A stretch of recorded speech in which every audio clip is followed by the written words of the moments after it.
Tal, muy buenos días, bienvenidos. Esto es Acción 10 en la mañana. Jocelyn Medrano les saluda, conmigo Odili Vargas. Y es que el informe presentado por las autoridades del MINSA detalla que en la última semana se han registrado un total de 615 nuevos casos de COVID-19 en el país y un nuevo fallecido a causa de esta enfermedad. Es Geraldine Domínguez con el reporte. 615 nuevos casos por COVID-19 reporta el Ministerio de Salud en su informe semanal correspondiente del 31 de agosto al 7 de septiembre.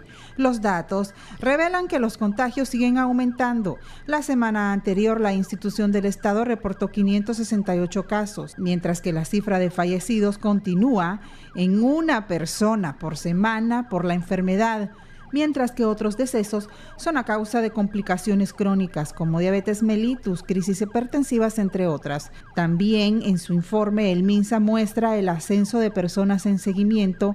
De 392 aumentaron a 401 pacientes que ya han cumplido el periodo establecido de observación. Hasta la fecha, según el Ministerio de Salud, desde el inicio de la pandemia, se han atendido a 9.732 pacientes. Se han recuperado 8.916 personas y han muerto por el virus 201 nicaragüenses. En Acción 10, Geraldine Domínguez.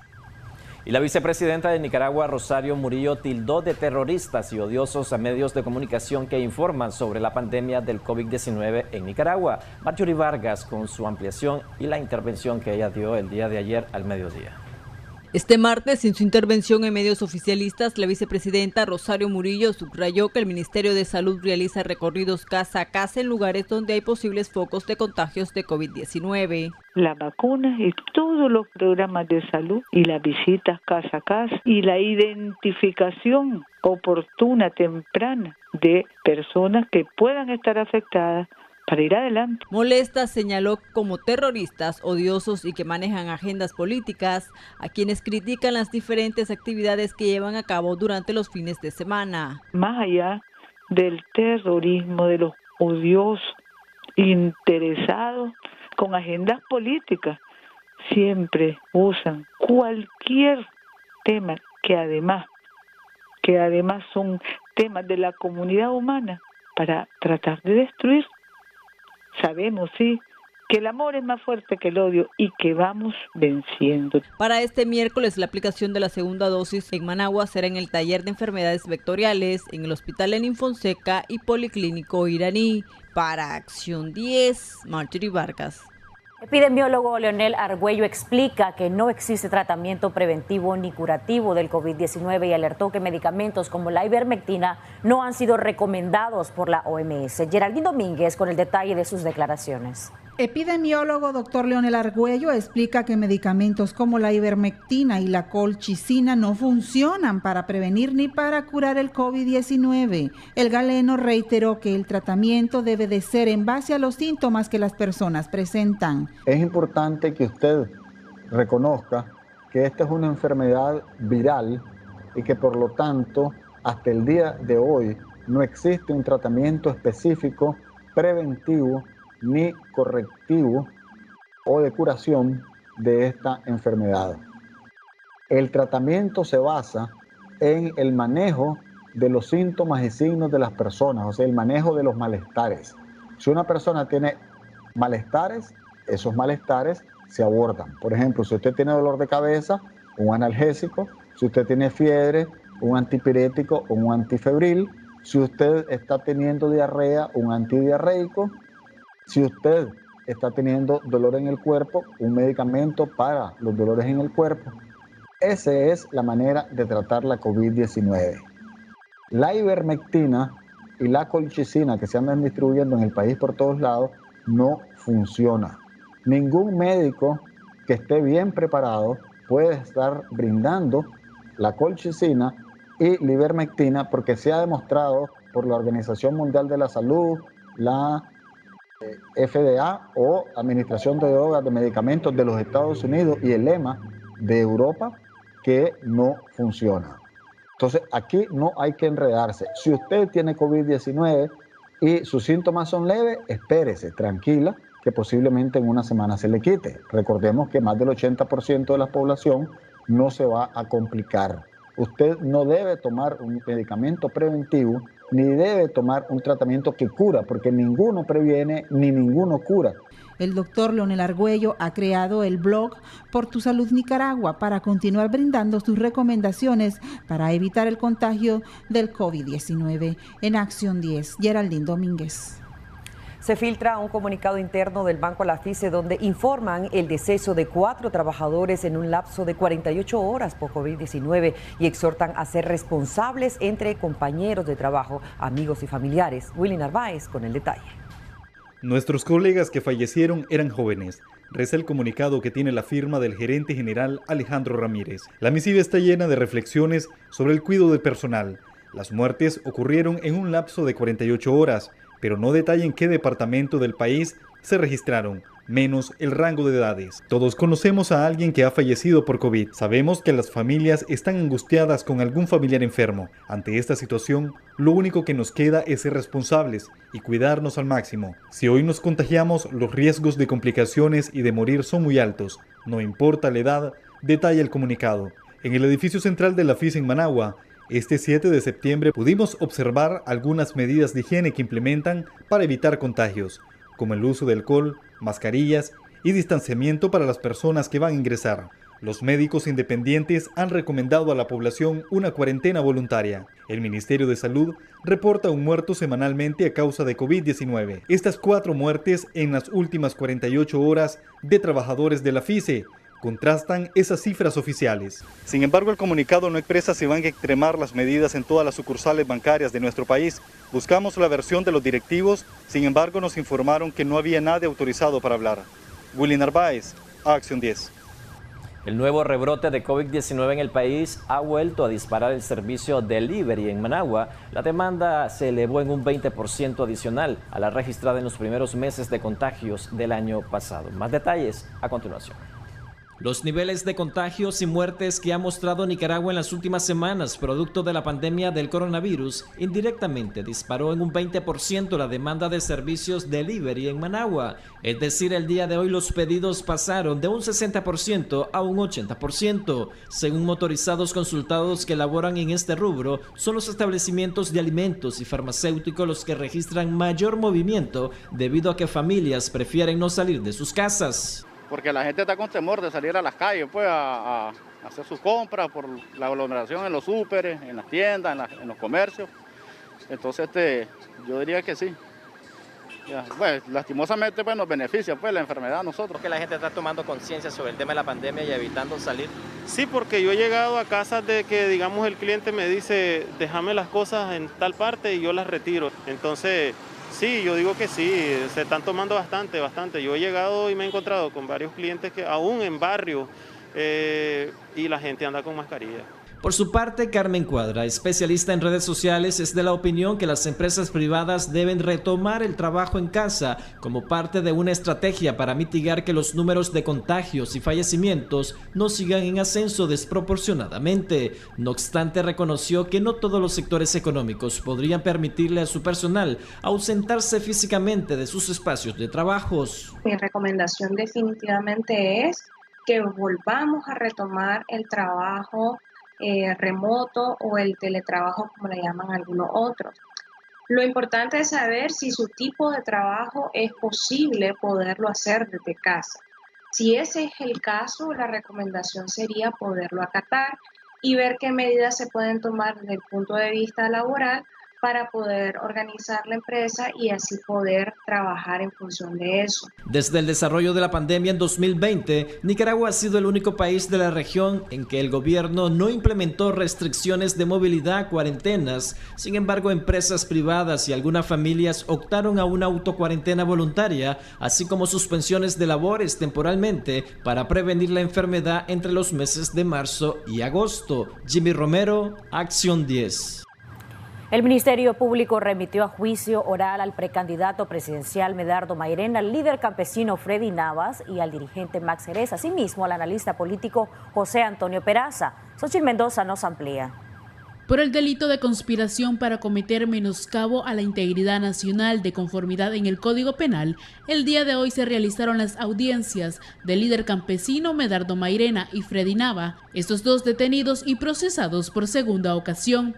El activista Max Jerez y el politólogo José Antonio Peraza, informó en un comunicado el Ministerio Público. También se refirieron que se presentó un escrito de solicitud de audiencia para pedir la ampliación del periodo de investigación y la detención judicial en contra de Yeder de Los Ángeles Parajón. Este fue detenido el pasado sábado en el puesto fronterizo del Guasable. Según el Ministerio Público, este opositor es investigado por la Policía Nacional por tener indicios que atentan contra la sociedad nicaragüense y los derechos del pueblo, de conformidad con la Ley 1055 y el Código Penal. La institución destacó que se continúa el proceso penal en contra de la Fundación Violeta Barrios de Chamorro por los delitos de lavado de dinero, bienes y activos. Xochitl Mendoza, Acción 10.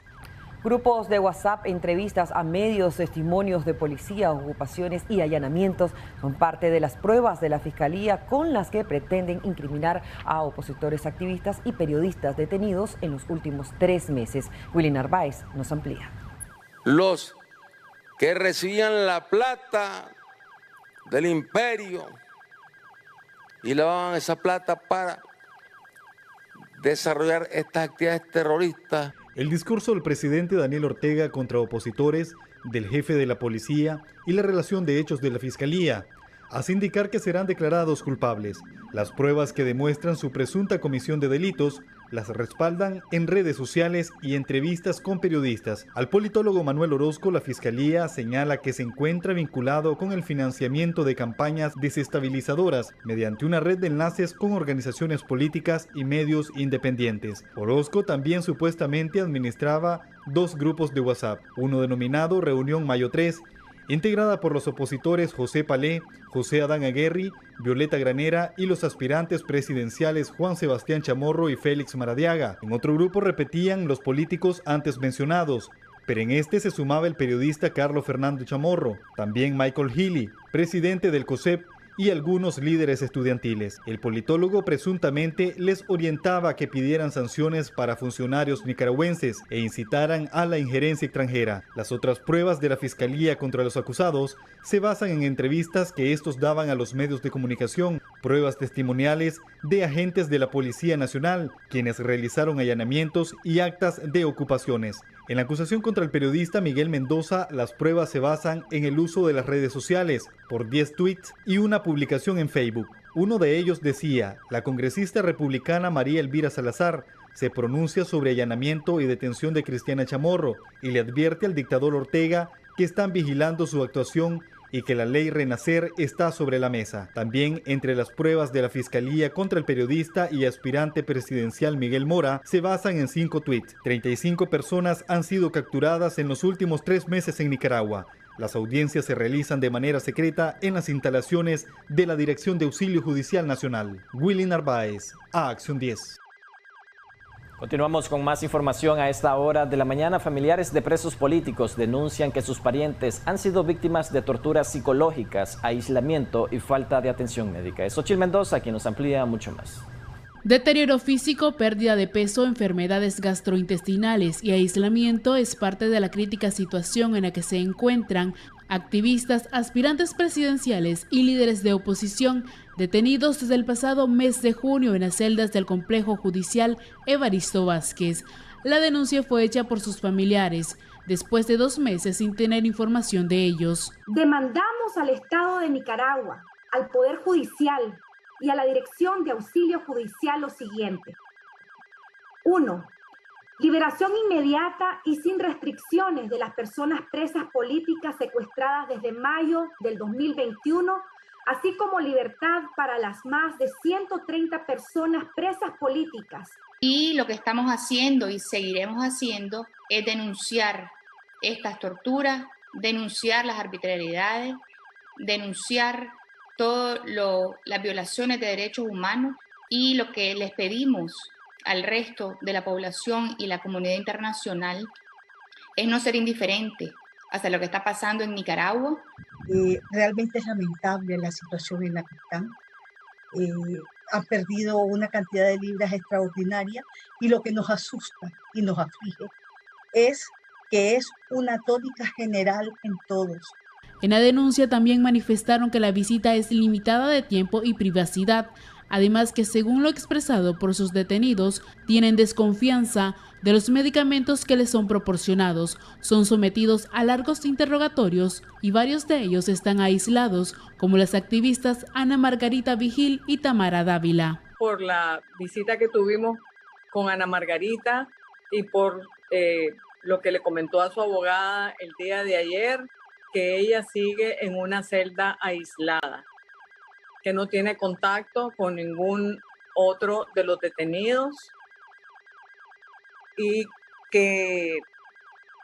sabemos también que Tamara sigue en una situación terrible porque además está en una celda que no es de barrotes, sino que es una celda sellada. Realmente fue muy poco lo que hablamos. Yo quería preguntarle de todo, sobre la comida, sobre cómo duerme. Lo único que me dijo es que los primeros 10 días habían sido de lo peor, terrible.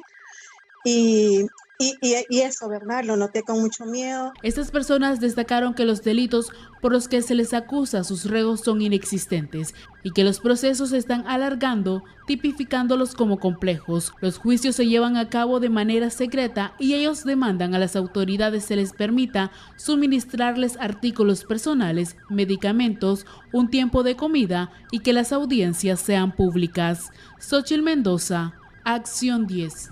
Propietario de Radio Corporación, Fabio Gadea Mantilla, critica fuertemente a opositores en el exilio que instan a la población nicaragüense a salir a protestar contra el actual gobierno. José Abraham Sánchez con el detalle de sus declaraciones. Y ahora, cartas de amor a Nicaragua. Con más de 60 años en la radiodifusión, creador del personaje Pancho Madrigal y ex candidato presidencial, don Fabio Gadea Mantilla, también director de Radio Corporación, no solo tiene el respeto de la población nicaragüense, cuenta con la suficiente sabiduría para actuar con sensatez, prudencia o acierto, guste a muchos o no. En su espacio Cartas de Amor a Nicaragua, se dirigió de esta manera a opositores en el exilio. Hay nicaragüenses en el exilio que se sienten con el derecho a decirnos lo que tenemos que hacer para votar al gobierno orteguista. Nosotros les mandamos una millonada de dólares en las remesas mensuales y ustedes no mueven un dedo para luchar contra ese gobierno perverso, dice algún despistado en las redes sociales, que por mandar tal vez $50 a su familia, quiere obligar a los ciudadanos a votar al gobierno. No dice cómo ni con qué. Seguramente quiere que salgamos a la calle, en grupos, a gritar consignas en contra del gobierno, sin darse cuenta de lo que le ha sucedido a muchos que han intentado luchar en forma cívica y dentro de partidos políticos. Así como dice parte de la canción de José María Napoleón, no es más hombre el que parece, ni el que grita más y espanta, sino el que lleva en su voz la verdad de su palabra. Es bien fácil estar gritando a todo pulmón desde el exilio, donde no se corre ningún riesgo. Esos señores que vociferan y echan en cara los centavos que mandan como remesas deberían venir aquí y lanzarse a las calles a gritar consignas. Facilísimo es gritar desde afuera, pedir desde el exilio que luchen los que se quedaron. Tipos capaces de expresarse en semejante forma deberían tener vergüenza y por lo menos entender que hay miles de licas que estamos aquí y que no es gritando como se lucha, sino con el pensamiento sano, con la pluma, con la palabra bien dicha, no a gritos en las calles. Vale más una palabra bien dicha que 100 gritos desafinados. Es el diálogo la única salida pacífica, continuó diciendo Gadea Mantilla. A sus 89 años don Fabio Gadea Mantilla, tiene la esperanza de tener un país con auténtica democracia. Con cámara de Erasmo Hernández, José Abraham Sánchez, Acción 10. Hacemos una breve pausa comercial, ya regresamos. Seguimos con Acción 10 en la mañana. Según el anuario estadístico de la Policía Nacional, los casos de suicidios continúan en aumento en Nicaragua. Experta manifiesta que la pandemia y la crisis sociopolítica que atraviesa el país han generado un impacto emocional en muchos nicaragüenses y recomienda la unidad familiar. La cifra alcanza números alarmantes desde el 2018. Por encima de las 300 víctimas. El 2020 llegó al pico más alto con 344 decesos. Uno de los mitos de hablar de suicidios es que se meterá la idea de hacerlo. Sin embargo, de manera responsable puede ayudar a prevenirlos. Incertidumbre, ansiedad, pánico y depresión han sido algunas de las manifestaciones en pacientes que ha atendido en su consultorio la psicóloga clínica Heidi Úbeda. Ha habido un gran repunte también de los trastornos de ansiedad y trastorno de depresión debido pues a la pandemia, a la situación socioeconómica del país que ha realmente puesto en alerta y en alarma a las dinámicas de cada familia, y eso hace pues que las personas lleguen a un punto tal de la depresión que ya no quieran continuar con su vida. La experta asegura que en estos tiempos de pandemia se deben de deponer las diferencias. El duelo abunda en familias nicaragüenses. Necesitamos tener paciencia en nuestros hogares, paciencia con nuestros seres queridos, darles acompañamiento al que esté enfermo, y acompañamiento no solamente al que está enfermo de la enfermedad del COVID, sino también que esté enfermo de tristeza, que lo vemos angustiado, que lo vemos alterado o incluso irritable. Démosle acompañamiento familiar. Somos muchos los psicólogos, las asociaciones de psicólogos también, que estamos dando ayuda a través de las redes sociales, que estamos siempre dando herramientas para que la persona pueda elaborar un duelo y pueda sobrellevarlo. La inestabilidad de la nación también repercute en muchas familias, como éxodos migratorios, desempleos y heridas abiertas en la sociedad. Hay mucha incertidumbre por el desempleo, por la condición económica y también por la salud. Entonces, el sentimiento de incertidumbre, la verdad que es uno de los más negativos para la vida humana, porque no sabes lo que va a venir. En Nicaragua no se conoce ningún plan específico de parte de las instituciones para atender con urgencia la salud mental y para evitar que estas cifras continúen alcanzando números históricos año con año. Con imágenes de Julio Real, Willy Narváez, a Acción 10. En más información, la Cámara de la Pesca de Nicaragua anunció que redobló las medidas de bioseguridad ante la nueva ola de contagios de coronavirus. Entre las medidas están las restricciones en zonas de trabajo a personas que presenten enfermedades asociadas a la pandemia. No permitir el ingreso de trabajadores con sospecha de COVID-19 a los centros de acopios, granjas, barcos y en las plantas industriales son parte de las estrictas medidas de bioseguridad que optó el sector pesca de Nicaragua ante el nuevo pico pandémico presentado en los últimos meses. Según Armando Segura, presidente de CAPENIP, indicó que entre los controles que elaboraron para prevenir dicha enfermedad también está el lavado de manos, el uso de alcohol en gel, portar mascarillas, así como el distanciamiento en las áreas de trabajo. Cualquier trabajador, cualquier pescador o marino que tenga síntomas de COVID no puede ser abordado en el barco. ¿Y esa medida se ha redoblado en las últimas semanas?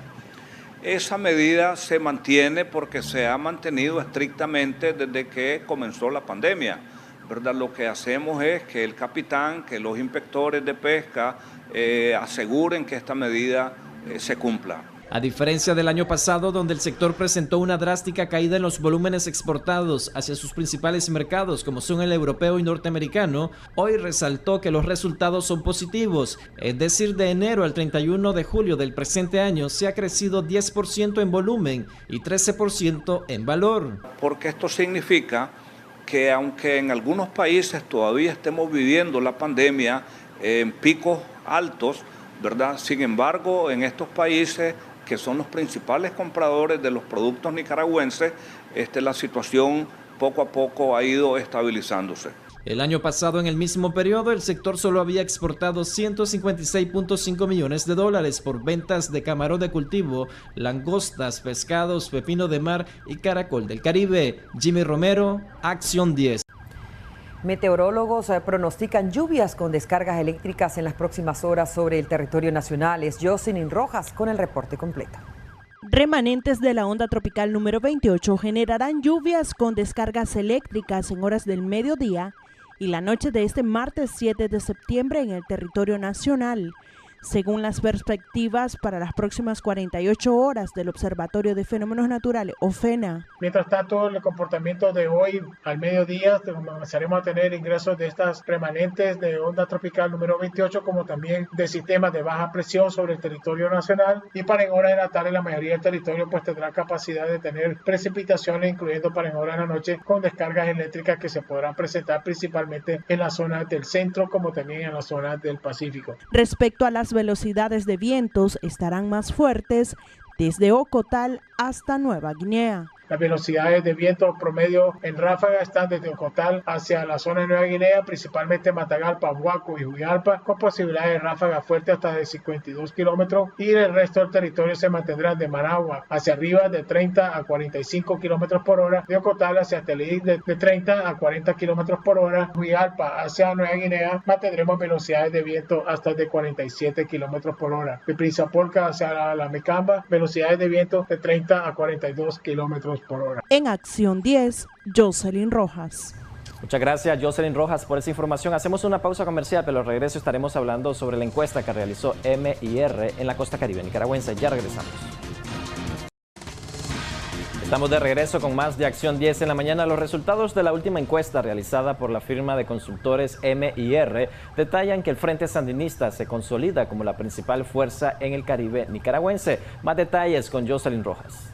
De acuerdo a la encuesta más reciente de MIR Consultores, realizada el mes de agosto en la zona del Caribe, hablamos de la región autónoma de la costa Caribe norte y sur de Nicaragua. El Frente Sandinista se consolida como la principal fuerza política en el Caribe. Según la firma encuestadora, el 62.8% respalda al partido FSLN. Si ustedes se fijan, en el año 2016 teníamos niveles de participación bajo en lo que es la costa Caribe. Ahorita podemos ver que la costa viene más o menos a un 67.9% de personas que dicen que tienen intenciones de votar.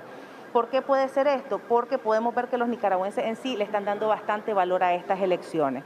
¿Por qué le están dando bastante valor a las elecciones? Porque ellos expresan que necesitan tener ellos lo que quieren es vivir en paz, vivir en tranquilidad. Entonces, por eso es que cada vez hay más participación, pareciera, de la costa Caribe en este caso, para participar en las elecciones, para que su voto sea tomado en consideración. Algo que me llamó la atención es en cuanto a la seguridad, hay un 62.0% de la población de que está satisfecha. Esto no es algo contradictorio, tomando en cuenta la denuncia que han hecho comunidades indígenas de ataques, atentados en contra de colonos. Mira, o sea, es que en sí, acuérdate que las encuestas lo que hacen es medir la percepción de la población entrevistada. ¿Me entiendes? Entonces, esa parte, nosotros lo que tomamos es lo que nos dicen los entrevistados y presentamos los resultados, pero no se podría decir si es contradictorio o no, pues porque habría que ver el universo de la población y el nivel de denuncias que están habiendo, pero como te digo, esto es como una foto del momento de lo que dice la costa Caribe. En cuanto a la respuesta de los entrevistados con los índices de satisfacción en servicios de educación, hay un 67% de aprobación. Respecto a la capacidad para resolver los problemas del país, un 63%, con un total de 62.7% de valoración positiva en esa zona. En la encuesta también se consultó sobre el tema de reelección y democracia. El 86% dice apoyar que si el pueblo así lo decide, quien ejerce el gobierno puede ser reelecto para otro periodo. El 84.7%, según la encuesta, opinó que se debe respetar los resultados de las elecciones por el bien del país. El 58.3% mostró entusiasmo con las próximas elecciones de noviembre y el 67.9% de los encuestados en el Caribe dicen que tienen disposición de votar. Durante el estudio se entrevistó a personas mayores de 16 años de edad. 1.725 visitas se realizaron en el Caribe Norte y 1.703 en el Caribe Sur. Estas regiones representan casi el 12% del padrón electoral. Eso equivale a un universo de más de 510,000 votantes. En Acción 10, Jocelyn Rojas. El gobierno de Nicaragua conmemora los 37 años de fundación de la Dirección de Operaciones Especiales de la Policía Nacional. Durante el acto se le otorgó medallas de valor a 9 de sus miembros. Veamos el reporte. Este lunes, en el acto del 37 aniversario de la DOE, el presidente Daniel Ortega reconoció que Nicaragua ha recibido vacunas pese a las diferencias que existen, esto en clara alusión a las relaciones tensas que mantiene con el gobierno de España. Hay que reconocerlo independientemente de las diferencias que tengamos en el orden político, en el orden ideológico. Había un aporte a un fondo común, unos países poniendo un poco más, otros poniendo un poco menos, un fondo común en el que deberían poner más los que más tienen riqueza, los que más tienen capital, pero desgraciadamente no es así. También señaló que todas las instituciones del país tienen como objetivo defender la paz y la seguridad. Instituciones como la policía, como el ejército, fuerzas especiales como las de la DOE, son determinantes para asegurar la paz y la estabilidad, y que entonces las familias se puedan sentir seguras de trabajar, de ir al empleo, de ir a la escuela, los niños, de ir a la universidad, y de repente pues pasan a un estudio. Nuevamente la arremetió con los sacerdotes, a quienes señaló de terroristas, entre otros calificativos. Los terroristas de saco y corbata y los terroristas de sotana, sí, los demonios de sotana. Cuando se buscaba una salida que no fuese violenta, cuando ya habían bañado de sangre al país, que ha corrido incluso el imperio ahí a hablar por un banquero, que lavaba dinero y sembraba el terror. Mientras, el director de la policía, comisionado general Francisco Díaz, se limitó a decir que cada uno de sus miembros representan el patriotismo del país. En este día que conmemoramos nuestro 37 aniversario, los jefes, jefas, oficiales y policías que integran los 50 destacamentos operativos de la Dirección de Operaciones Especiales, ratificamos lealtad y obediencia a nuestra Jefatura Suprema y a nuestros héroes y mártires. Nos comprometemos a continuar trabajando por el bienestar, la seguridad, la tranquilidad de las personas, familias y comunidades. Mediante decreto presidencial se otorgó medalla al valor a 7 miembros de la Brigada de la Dirección de Operaciones Especiales, a quienes se les otorgó medalla al valor subcomisionado Juan Ramón Torres. El acto se llevó a cabo en la Plaza de la Revolución. Para Acción 10, Marjorie Vargas.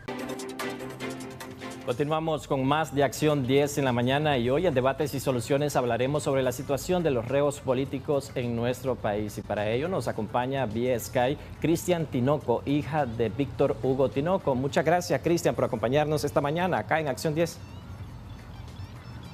Muchas gracias por la invitación. Buenos días. El arresto de tu papá se produjo el pasado 13 de junio. Después de 3 meses lograste conversar con él, verlo. ¿Cuál es el estado de salud en que se encuentra? Porque medios de comunicación han informado de que él se encuentra deteriorado, su salud incluso ha bajado de peso, 15 libras se habla. Sí, pues gracias a Dios, ¿verdad? Gracias a Dios. Pude ver a mi padre la semana pasada y efectivamente se ve bastante más delgado, tiene el cabello completamente blanco y la barba incluso también completamente blanca, y yo le dije, papá, ¿y no se ha rasurado? Y me dijo él, solo una vez nos rasuramos, después nos prohibieron que nos rasuráramos. Entonces, y aparte bastante delgado. Cuando ha perdido, le digo yo, me dijo que aproximadamente 15 libras de peso ha perdido. Y en ese momento él me pidió, mira, no me pueden comprar Ensure. Yo le digo, pero papá, si nosotros le hemos traído todos los días, en las 3 visitas diarias, le traemos Ensure. Y él me dijo, es que a mí solamente me dan 3 Ensures semanales. Que se encuentra actualmente bueno, su papá, ¿a qué se debe? Eso, ¿no? De que no se le esté dando, no esté llegando las cosas que nosotros estamos llevando, no solamente desde el punto de vista del Ensure, que es un complemento nutricional bastante completo, sino también desde el punto de vista de las medicinas, que tampoco se las estaban dando, porque él le preguntó por unas medicinas que teníamos 2 o 3 días de habérselas llevado. ¿Consideran ustedes que no tiene una asistencia adecuada a tu papá, tomando en cuenta que tiene enfermedades crónicas, ha bajado de peso y también ustedes lo vieron muy descuidado? Correcto. Yo creo que, pues, la verdad, comenzando por el punto que mi padre está preso por algo completamente injusto, por una ley que completamente no tiene nada de legitimidad, ¿verdad? Y que es una persona que prácticamente ya va a cumplir 70 años, es una persona ya de la tercera edad, y pues no me parece que el médico que le esté viendo le esté recetando bien, debido al estrés tan fuerte al que él se ha visto sometido en los primeros meses de su secuestro. Él desarrolló un síndrome vertiginoso, o sea, mareos muy fuertes, y entonces mandaron a pedir medicamento para el mareo. El médico de él le mandó un medicamento de nombre Volaria que se usa una vez al día. Nosotros le llevamos las cajas, ¿verdad? Pero resulta que el médico de ahí, del Chipote, le dijo que se tomara 3 diarias. Entonces dice mi papá que se tomó 3 diarias y se sintió pues muy mal, e incluso le dio estreñimiento, ¿verdad? Un estreñimiento muy fuerte. Cabe ahí recalcar, o sea, que médicamente a mí no me parece que tal vez sea un personal tan calificado. Podrían ser tal vez médicos generales que no tienen todo el conocimiento sobre el tema y le estén sobredosificando.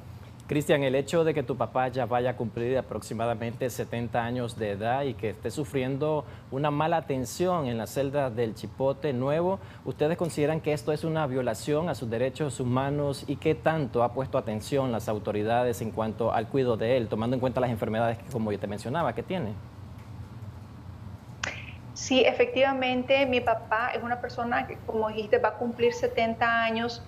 Es una persona que estuvo durante 2 meses y medio en una celda súper pequeña, súper estrecha, en donde las camas son de cemento con unas delgadas colchonetas. O sea, esa no es la condición para una persona mayor. Intentamos desde que inició todo esto introducirle una chaqueta o una frazada, cosa que se nos negó todo el tiempo. Y quiero comentar que durante la visita, cuando yo me iba, me dijo mi papá, Cristian, ¿no me puedes traer una frazada?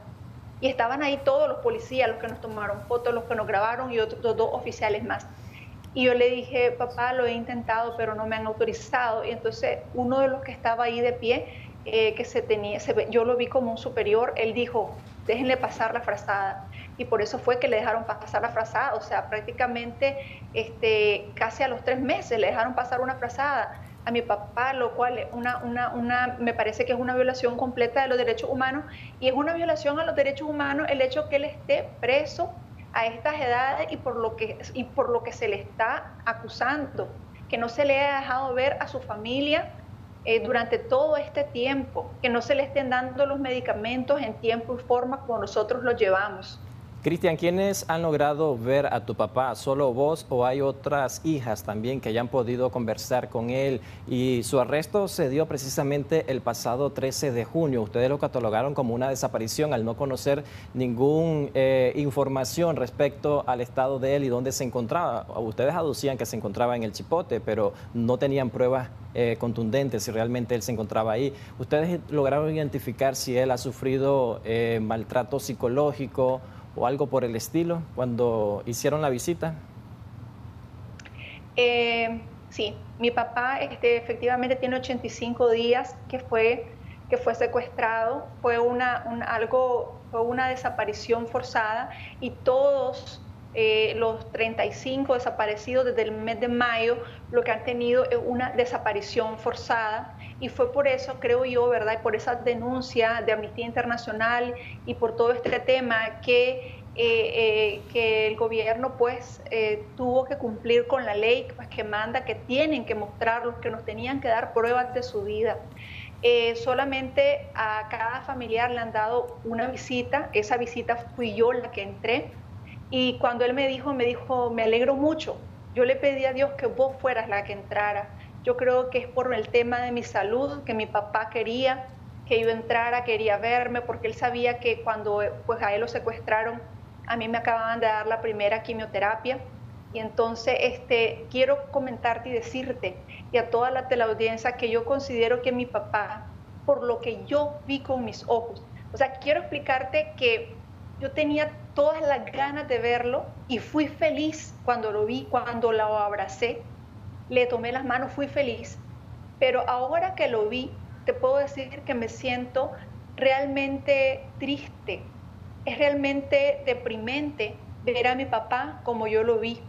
Estaba como tal vez, como decirte, como ido, como que le decimos una persona está ida, como un poco ausente, hablaba muy pausado. Ahora, ¿qué cosa es maltrato psicológico? ¿O qué cosa es tortura? Una tortura psicológica es estar 2 meses y medio en una celda estrecha, en donde para defecar tenés que defecar en un hoyo que esté en el piso. Mi papá durante 2 meses y medio defecó en un hoyo en el piso. Hacerle eso a una persona de casi 70 años es una crueldad. Estar encerrado solo, sin poder platicar con nadie durante 2 meses y medio es una crueldad y es una tortura psicológica. Eso es tortura psicológica. ¿Con quién actualmente tu papá está compartiendo celdas? ¿Con quién actualmente tu papá está compartiendo celda? Y si te logró dar información de cómo están atravesando el resto de presos políticos, ¿cuál es su situación actual? Ok, él, como la condición de aislamiento que él se ha encontrado, pues él no tiene comunicación con ningún otro preso político excepto el que lo acaban de trasladar hace aproximadamente como unas 2 semanas antes de que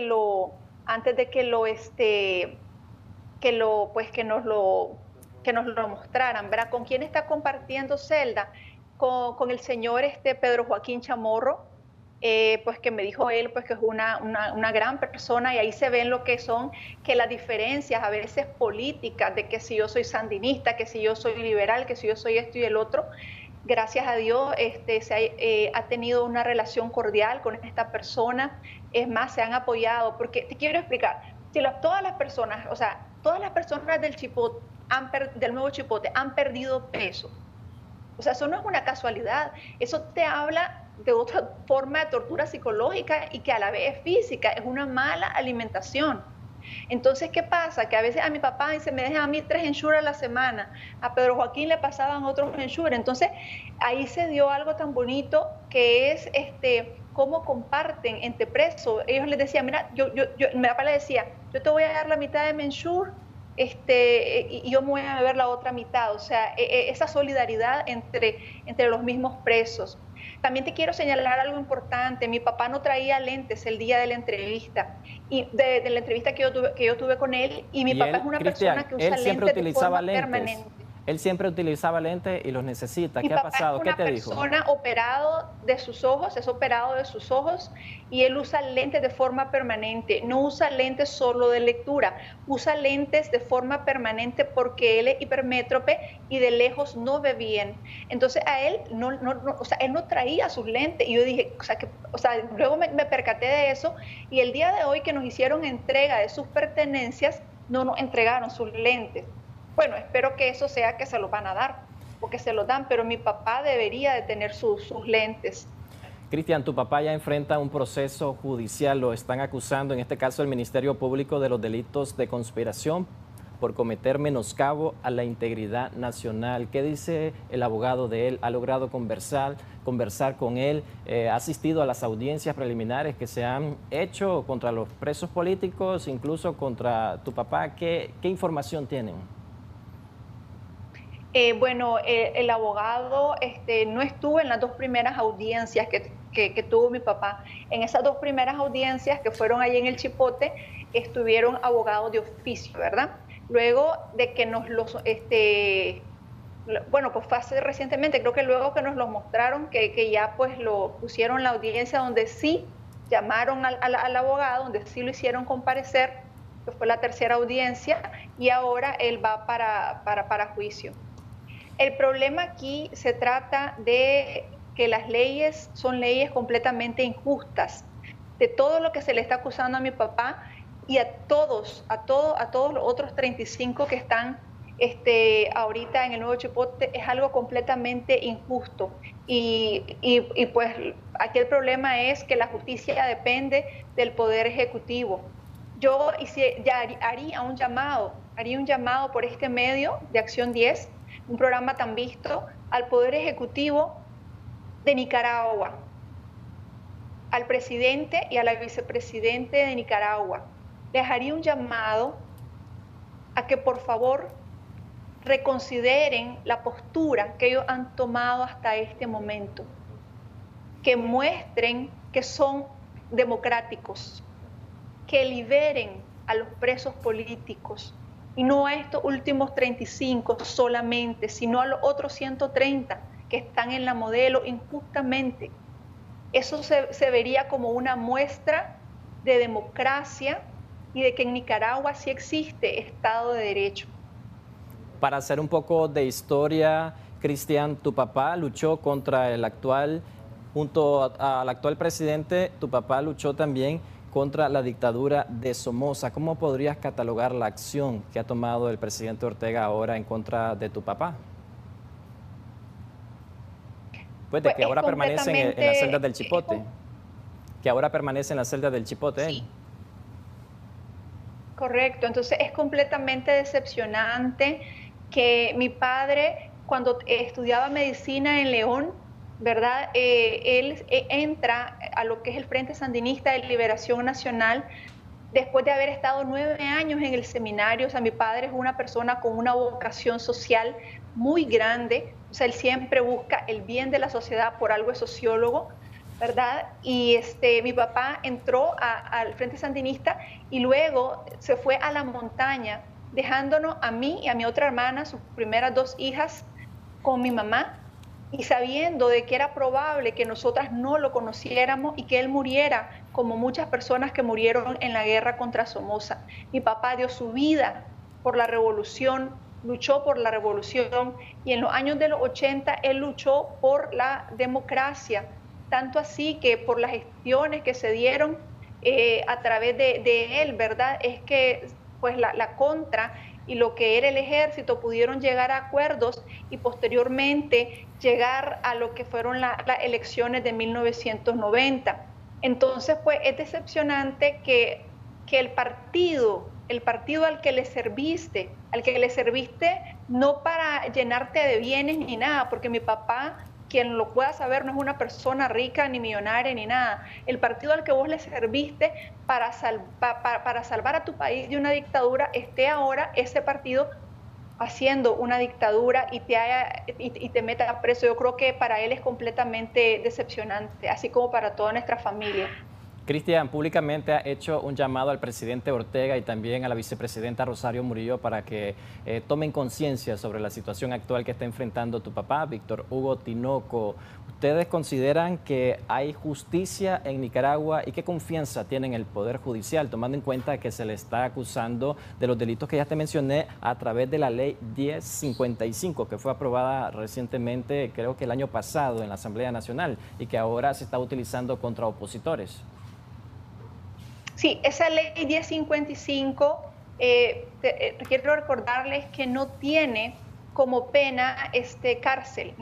Nadie que viole la ley 1055 debería estar preso, ¿verdad? Y en el último de los casos que sea encontrado culpable de violar la ley 1055, lo que se le estaría es prohibiendo ocupar cualquier cargo público en el futuro, que mi papá pues no está buscando nada de esto. Ahora, que si yo creo si hay justicia en Nicaragua, yo te podría decir que hasta este momento no hay justicia, porque hay 130 presos políticos en la Modelo y en La Esperanza injustamente, ¿verdad? Y lo otro, ahora 35 en el Nuevo Chipote. Entonces, hasta el momento no hay justicia. Por eso yo hago ese llamado al Poder Ejecutivo a que devuelva a Nicaragua el Estado de Derecho, a que vaya a elecciones. Si ellos quieren que sus elecciones se legitimen, pues que vayan a elecciones transparentes, que liberen a todos los precandidatos presidenciales, que liberen a todos los otros presos políticos, incluyendo a mi padre, personas incluso con enfermedades, ¿verdad? Y también personas mayores que mi padre están presas. Entonces, yo considero que hasta el momento no hay justicia, pero puede haber, todo es que haya una voluntad política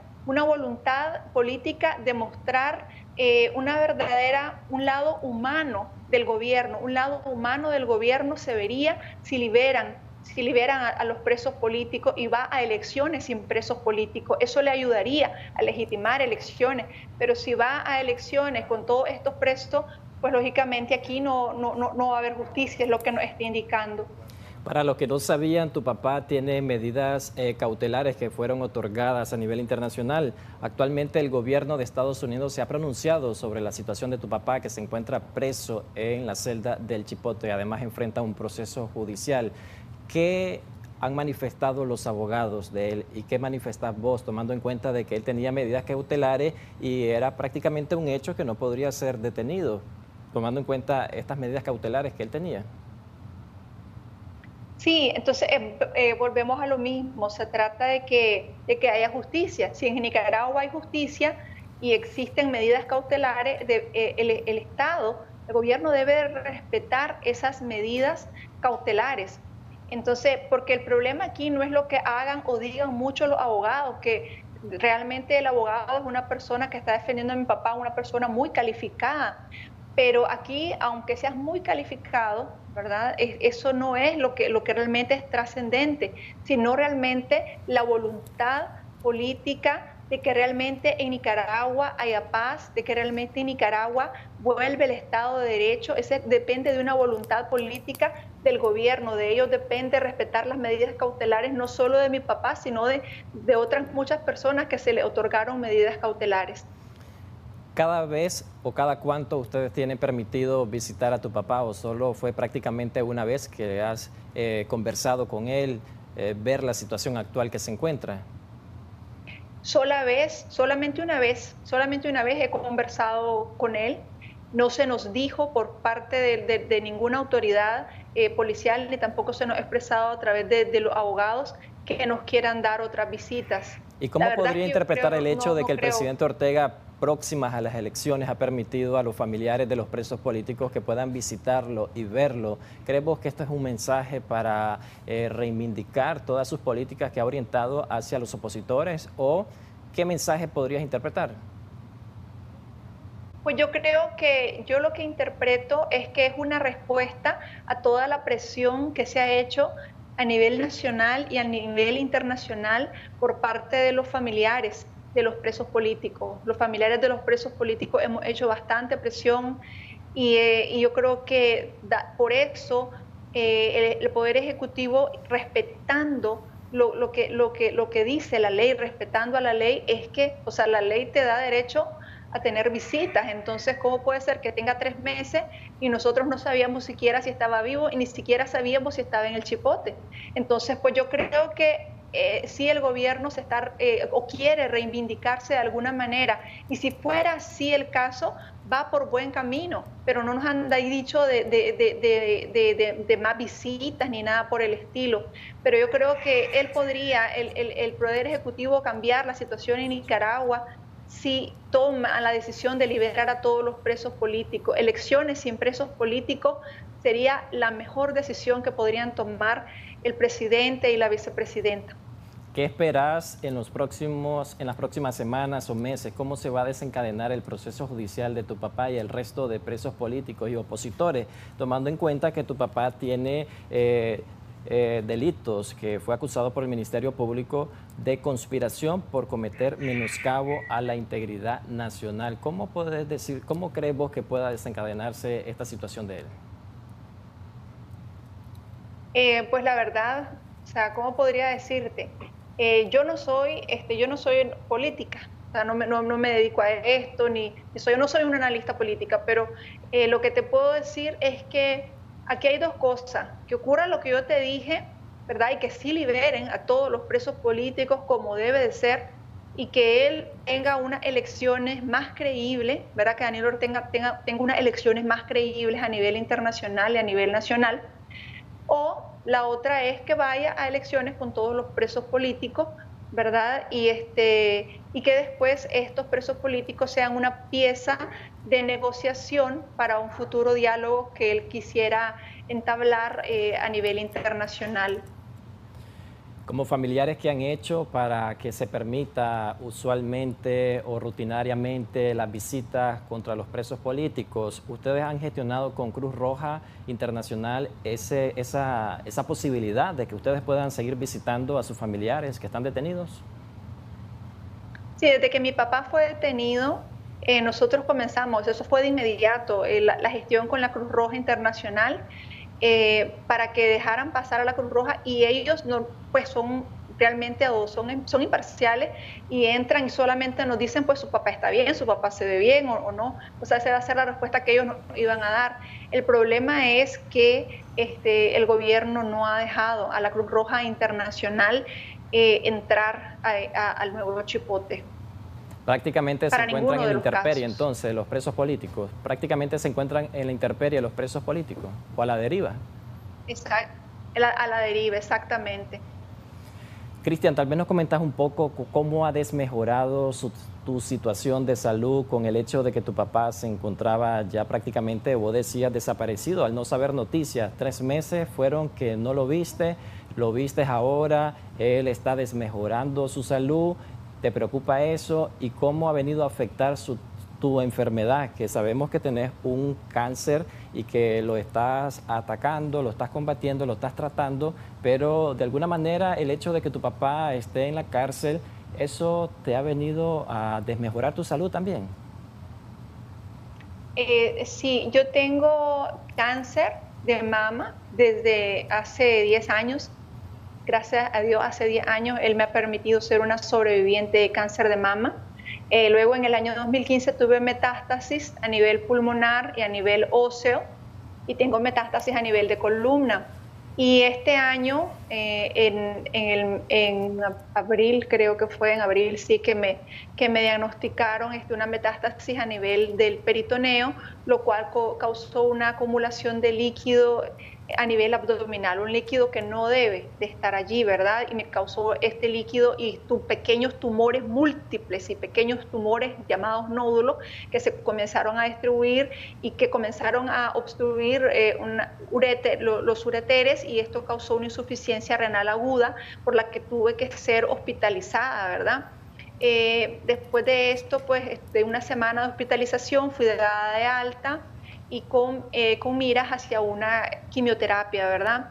En ese inter yo me traslado a la casa de mi padre, porque yo estaba pues en mi casa, pero estaba sola. Entonces me trasladé a la casa de mi padre para recibir precisamente ese apoyo, esa compañía de los padres. Como me dijo mi oncóloga, era muy importante. Entonces, eso hice, mi papá fue quien me ayudó a trasladarme y pues la verdad, el tiempo que fue tan cortito. O sea, yo vine aquí y a las 3 semanas prácticamente se me lo llevaron, o sea, las 3 semanas, o sea, no me dejaron ni disfrutar a mi padre. Él estaba conmigo y me cuidó después de la quimioterapia y se acostaba en la cama conmigo y comenzaba a platicar, a darme ánimos, a hablarme de tantas cosas, ¿verdad?, que padre e hija pueden hablar. Entonces, lógicamente, después de que a él lo secuestran, eso es una estocada en mi alma, ¿verdad? Y luego, a los 2 días, 3 días que nos hacen el allanamiento aquí a la casa, fue la estocada final. El allanamiento es un evento en donde nosotras sufrimos básicamente una violencia psicológica y emocional. No fue física, pero fue psicológica y emocional. ¿Por qué? Porque éramos 7 mujeres,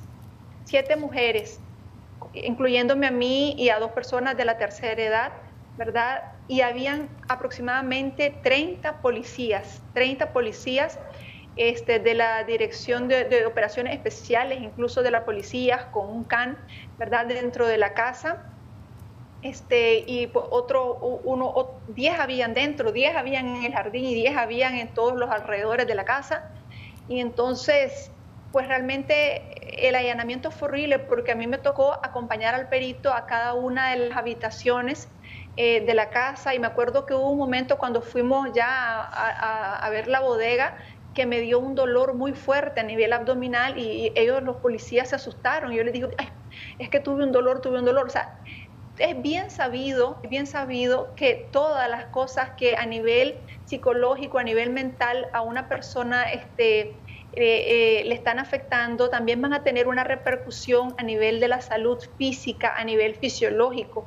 Entonces yo comencé un proceso de mayor acumulación de líquido en mi abdomen, de tal manera que en poco tiempo desarrollé un abdomen como de 6 meses de embarazo. 6 meses de embarazo. Entonces, ¿qué hacía yo? Bueno, había momentos en que era tan doloroso que me iba al hospital de urgencia porque ya no aguantaba y lo que hacían los médicos era colocarme una cánula en el abdomen y me sacaban líquido. La primera vez me sacaron 2 litros de líquido, la segunda vez me sacaron 1 litro y la tercera vez me sacaron 3 litros de líquido. Esa fue, gracias a Dios, la tercera y última vez que me sacaron líquido. Cada vez Cristian, que te funcionan el abdomen, ¿sí? ¿Y tu actual estado de salud, según los diagnósticos de los médicos, cómo ha sido? ¿Ha desmejorado?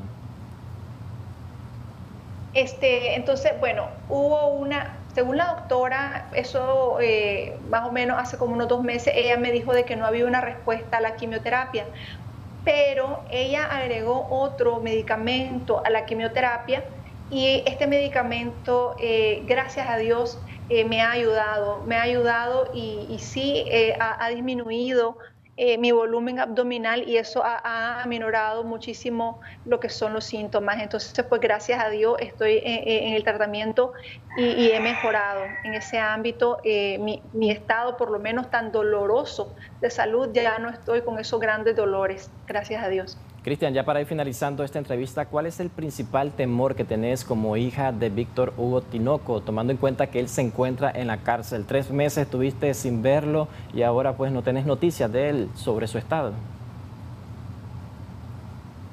No, pues no tengo noticia de él. Mire, yo le pregunté a mi papá cuando yo entré, ¿verdad?, a la celda, cuando ya nos dejaron solos después de la sesión de fotos y de video, ¿verdad?, cuando pudimos estar a solas, entre comillas, yo le pregunté, papá, ¿lo han torturado? Y él me dijo, no, ¿verdad? Pero, o sea, a veces hay cosas que yo siento que mi padre me ocultaba, tal vez para protegerme a mí misma, ¿verdad? Y qué es lo peor que yo podría ver en un escenario futuro. Lo peor que yo podría ver es que a mi padre lo condenaran, ¿verdad? Que lo condenaran a una prisión, qué sé yo, de cuántos años, y que yo ya no tuviera oportunidad de verlo y de convivir con él. Yo la verdad quiero convivir con mi padre, así como los otros presos políticos, pero yo quiero porque las personas que tenemos cáncer, pues siempre vivimos con aquel miedo, ¿verdad?, de que te llegue la muerte, de que ahorita estoy un poco bien, pero de repente estás mal, los tumores no se han ido. Entonces, pues la verdad yo quisiera volver a ver a mi papá y poder vivir con él, poder atenderlo. O sea, ellos todos están desnutridos porque no lo están atendiendo adecuadamente desde el punto de vista nutricional. Entonces, si a mi papá lo condenaran a más años, o sea, sería algo para mí completamente devastador. Sabemos que esta situación es bien difícil para la familia, pero ¿cuál es tu mayor fortaleza en este momento? Sí, es una situación completamente difícil para mí, para mis hermanas, para mi madre, para mi hermano, pero mi mayor fortaleza es Dios. Mi esperanza es Dios. Y yo creo en el Dios de lo imposible.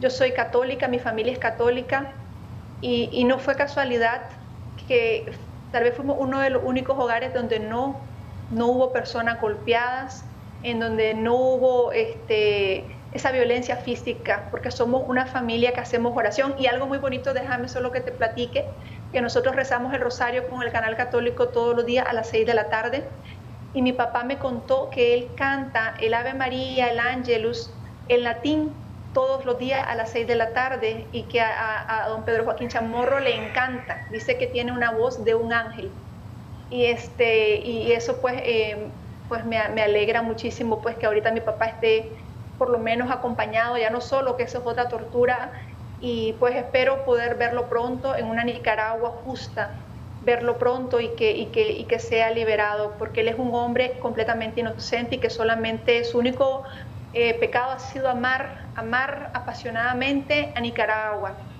hasta dar la vida. Muchas gracias, Cristian, por tomarte el tiempo y hablarnos sobre la situación de tu padre en las celdas del Chipote, y también por relatarnos cómo fue ese momento en que después de 3 meses lograste ver frente a frente a tu papá y ver cómo se encontraba, principalmente en esas condiciones que te dejaron bastante impactada y con mucha preocupación. Muchas gracias por compartirnos tu relato. Muchas gracias a ustedes por este tiempo. Saludos a toda la teleaudiencia.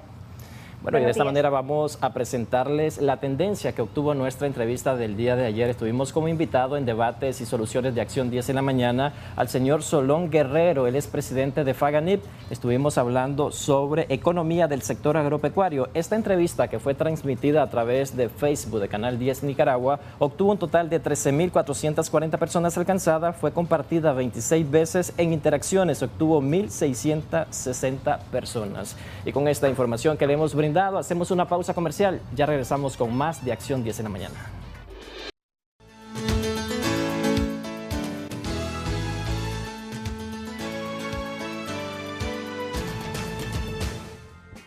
La enteritis es la inflamación del intestino delgado. En algunos casos, dicha inflamación incluye el estómago y el intestino grueso. La ingesta de comida y aguas contaminadas por bacterias es una de las principales causas de la enfermedad.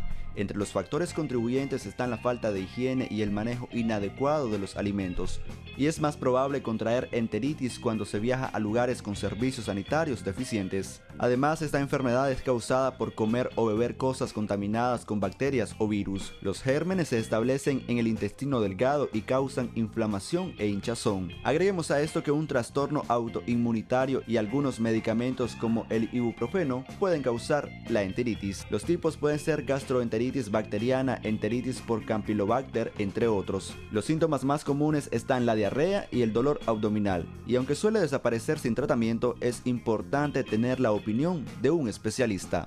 Christopher Guevara, Acción 10. Y el especialista ya está con nosotros acá en Acción 10 en la mañana, es el coloproctólogo, el doctor Carlos Andrés Martínez Vega. Hablaremos un poquito de este tema, si tiene alguna sintomatología también la puede consultar. Doctor, bienvenido a Acción 10 en la mañana, gracias por acompañarnos. Buenos días, Odilis, muchas gracias por la invitación de conversar el día de hoy con los amigos televidentes de Acción 10 en la mañana de este tema que es muy importante y es muy frecuente actualmente en la época de clima que estamos viviendo nosotros, como es el invierno. Y como muy bien decía la introducción de Christopher Guevara, un factor de riesgo de obtener esta enfermedad es cuando no hay un adecuado higiene tanto de los alimentos o en las zonas rurales de nuestro país, cuando hay exceso de lluvia y las letrinas se pueden llenar, se rebalsan y esta agua contamina los alimentos que cultivan o el agua con que los lavan. Por eso es importante hacer la prevención y tomar en cuenta que nos encontramos en la época de invierno en nuestro país. Ya viene el mes de octubre, que es un mes que frecuentemente hay tormentas tropicales e incluso huracanes, y esto pone en riesgo a cualquier persona independientemente de la edad y del género. Doctor, yo he escuchado otros conceptos, por ejemplo, la gastroenteritis. ¿Tiene que ver acá? Efectivamente, Odili, la enteritis o gastroenteritis se consideran sinónimos médicamente, ¿verdad? ¿Por qué? Porque esta enfermedad engloba en general una inflamación del tracto del tubo digestivo y puede ser una inflamación del estómago, una inflamación del intestino delgado e incluso una inflamación del colon o intestino grueso. Es importante mencionar que esta inflamación es a consecuencia de una infección que puede ser viral, puede ser por una bacteria o por un parásito. Estas son las causas de una enteritis. Y la enteritis es la inflamación del tracto del tubo digestivo, como les decía anteriormente. Además de esto, Odili, algo que caracteriza a la enteritis es el dolor abdominal asociado en algunas ocasiones a retortijones, náuseas, vómitos y a múltiples evacuaciones diarreicas, líquidas. Doctor, hay preocupación en relación a esto y quisiera detenerme acá porque la cepa de COVID ha presentado y ha generado diferentes tipos de sintomatología, entre ellos lo que es la diarrea, lo que es las náuseas o vómito. ¿Tendría a confundirse esto? Efectivamente, actualmente tú sabes y los amigos televidentes de Acción 10 en la Mañana tienen el conocimiento que nos encontramos en una pandemia y que hay diversas cepas por el coronavirus y que en una de las clínicas e incluso ya desde el año 2020 se ha venido mencionando que una de las presentaciones del coronavirus es diarrea, dolor abdominal, náuseas o vómitos. Por tal razón, ahorita que nos encontramos no solamente con esta enfermedad, sino con las enfermedades relacionadas, como te decía anteriormente, a la etapa del invierno, hay que hacer un diagnóstico diferencial adecuado en la persona. Por tal motivo, yo invito al amigo televidente de Acción 10 en la Mañana que seamos responsables, que nos cuidemos y que no nos automediquemos. Eso es muy importante. Tenemos una llamada. Muy buenos días. Adelante, le escuchamos. Use, por favor, la bocina de su teléfono para conectarnos directamente. Adelante. Sí, buenos días. Buenos días.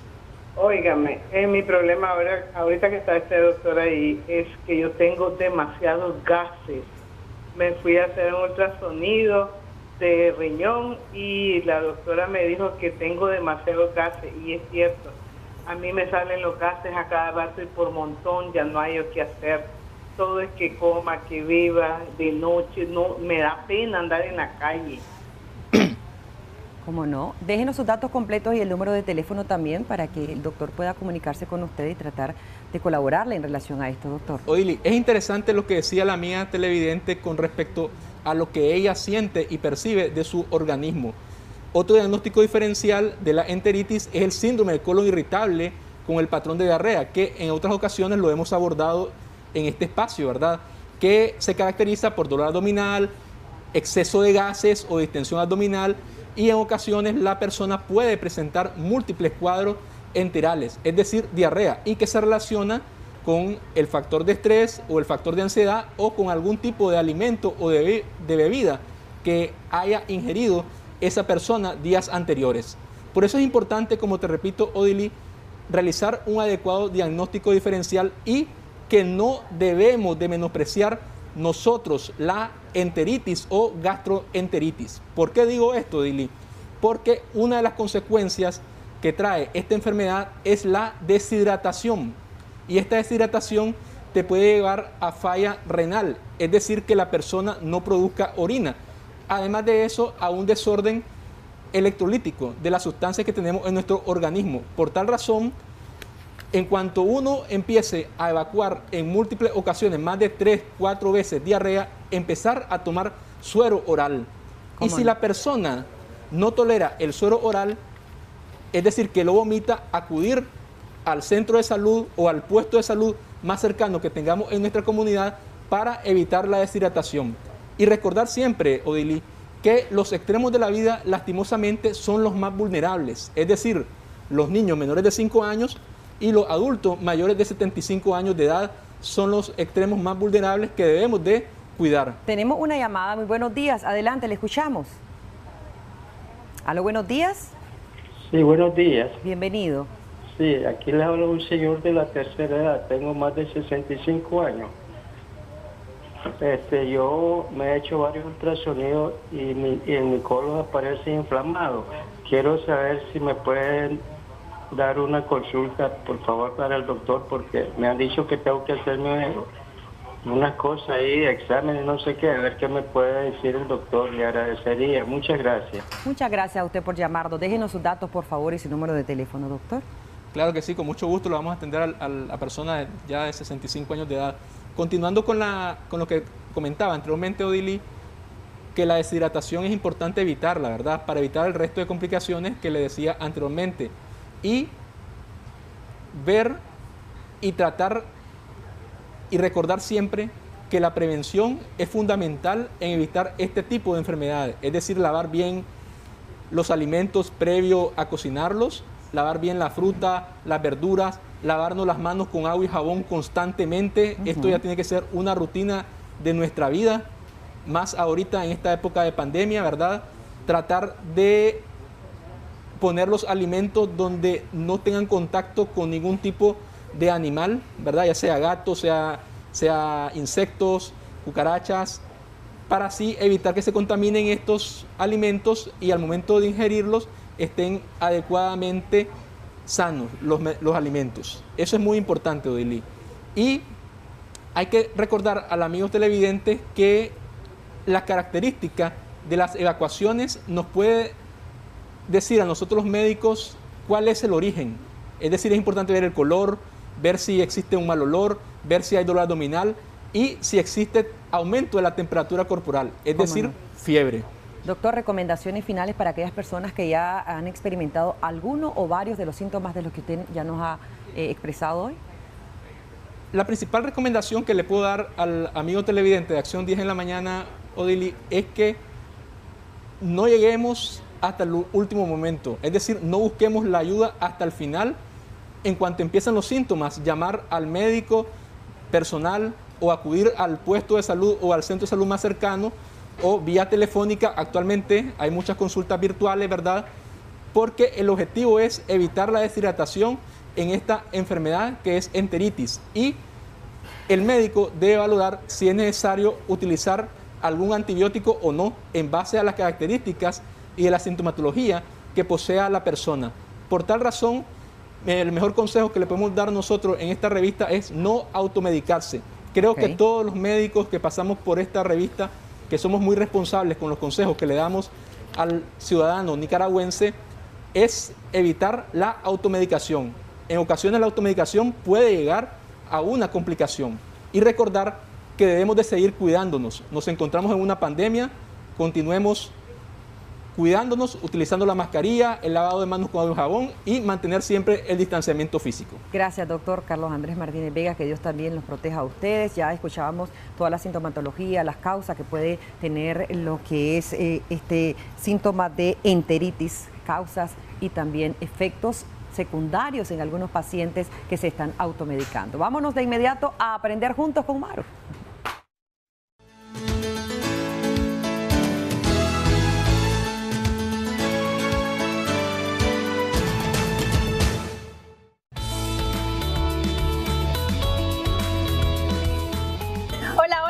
¿Cómo están? Feliz día de Aprendamos Juntos con Maru. Hoy tenemos un proyecto bien especial porque es algo que si me siguen en mis redes sociales ya lo vieron, es un cuadrito que hice para Mauro y hoy les voy a mostrar de una manera mucho más fácil de que ustedes lo puedan hacer en casa sin tener que gastar de más y con materiales que pueden encontrar facilito. Así que copia bien los materiales y toma nota también del paso a paso.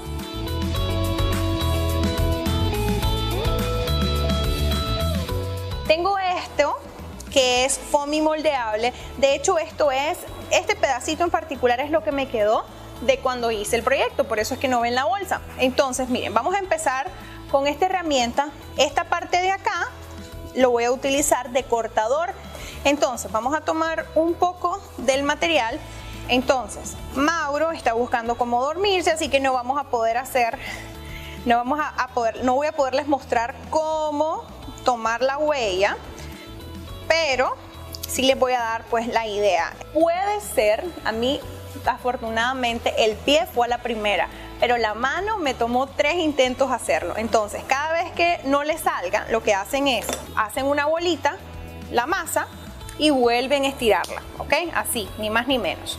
Entonces, una vez que ustedes ya tengan la pieza bastante aplanada, lo que van a hacer, vamos a hacerlo con mi dedo, por ejemplo, es que suponiendo que esta sea la mano del niño, van a ponerla y van a presionar. No pasa nada con los niños, ¿ok? No es como que van a aplastarlo con el pie ni nada por el estilo, pero sí tienen que presionar para que quede la huella. ¿Vieron? Ahora vamos a tomar el cortador y vamos a separar la huella del resto de la pieza. No va a quedar perfecto, pero no se preocupen porque ya lo vamos a ir moldeando. Entonces, ahorita lo importante es que retiremos cualquier excedente. Ya que hayan retirado todo ese excedente, vamos a empezar a presionar los laterales con el mismo rodillo y despacito para no deshacerlo, asegurándonos que todos los bordes queden súper lisos.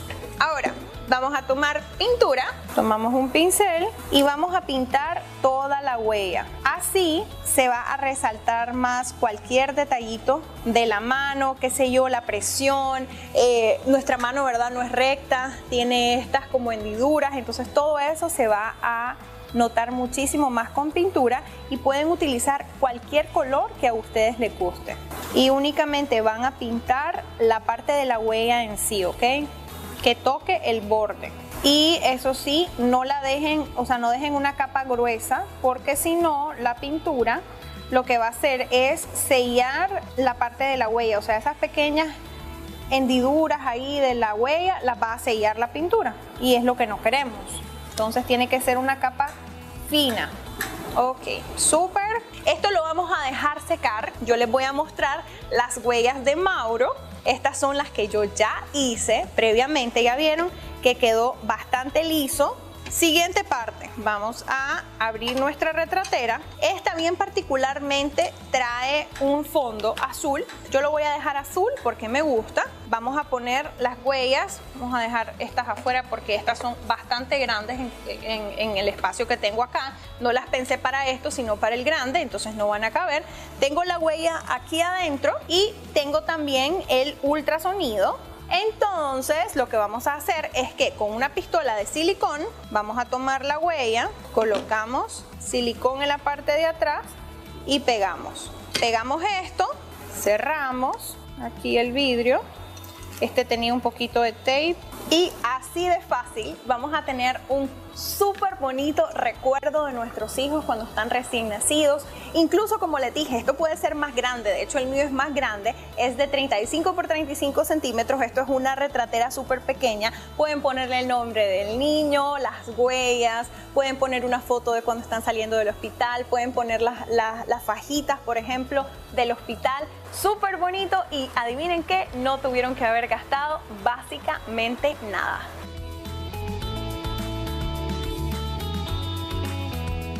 Espero que les haya encantado el proyecto que hicimos hoy en Aprendamos Juntos con Maru, que lo hayan disfrutado muchísimo y que sea tan especial para ustedes como lo es para mí haberles enseñado esta propuesta súper genial. Nos vemos la próxima semana con un nuevo proyecto en su segmento dentro de la revista de Acción 10 en la mañana. Chau, chau.